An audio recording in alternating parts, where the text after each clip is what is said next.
Bayangin lo lagi capek banget, terus tiba-tiba ada orang yang ngasih komentar pedas atau sengaja mancing emosi. Kebanyakan dari kita pasti langsung kepanasan.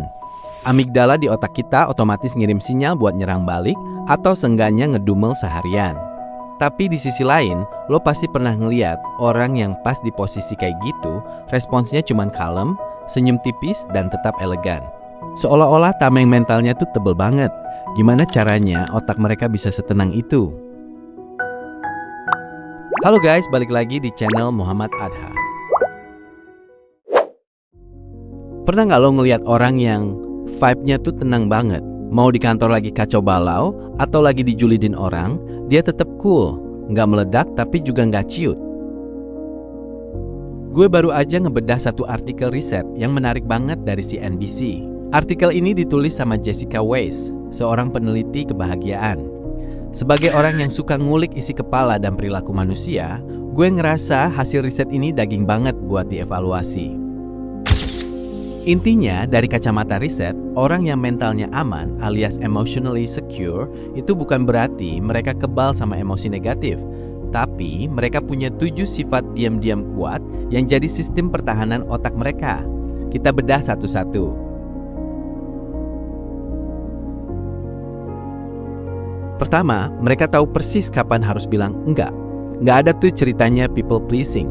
Mereka paham secara biologis, maksain diri buat menuhin ekspektasi semua orang itu cuma bikin lonjakan kortisol alias hormon stres yang nggak berkesudahan. Mereka punya boundaries yang tebal. Kedua, mereka berani ngadepin obrolan susah. Kalau ada masalah sama partner kerja atau pasangan, mereka nggak ghosting, nggak kabur apalagi main silent treatment. Mereka milih duduk bareng lalu ngebedah masalahnya secara logis, bukan nyerang personal. Ketiga, fokus mengatur energi, bukan cuma waktu. Lo bisa aja punya jadwal time blocking yang rapi, tapi percuma kalau kapasitas mental lo udah drain. Orang yang secure ngerti sinyal badannya, tahu kapan harus sprint ngerjain tugas dan kapan harus shutdown total buat recovery tanpa ngerasa bersalah.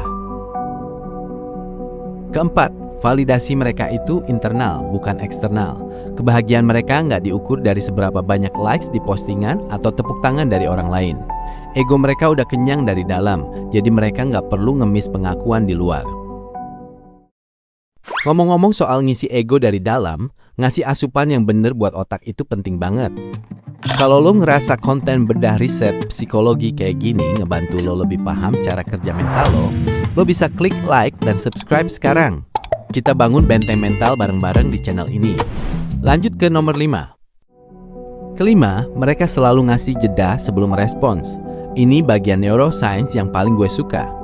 Saat ada ancaman atau kritikan, amigdala di otak kita otomatis pengen langsung nyerang balik. Tapi orang yang emotionally secure ngasih waktu sekian detik buat ngaktifin prefrontal cortex-nya, bagian otak yang mikir logis sebelum bereaksi.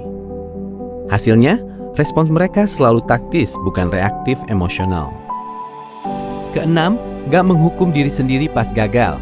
Kalau bikin salah, ya udah, evaluasi, move on. Gak ada self-talk beracun yang menghancurkan harga diri sendiri. Dan ketujuh, fleksibel sama perubahan. Hidup itu brutal dan dinamis. Orang yang mentalnya stabil, gak maksain realita harus terus-terusan tunduk sama rencana mereka. Mereka adaptasi. Kesimpulan dari bedah artikel ini simple. Kekuatan mental paling absolut itu bukan dilihat dari seberapa keras lo bisa mendominasi orang lain, tapi seberapa tenang lo bisa ngendaliin diri lo sendiri saat dunia lagi berisik. Semoga dengan video ini kita bisa ambil pelajaran yang sangat penting untuk amunisi kita menghadapi hidup yang menurut kebanyakan orang semakin lama semakin berat untuk dijalani. Sampai jumpa di bedah kasus lainnya. Gue Muhammad Adha, jaga otak kita, tetap waras dan sehat selalu.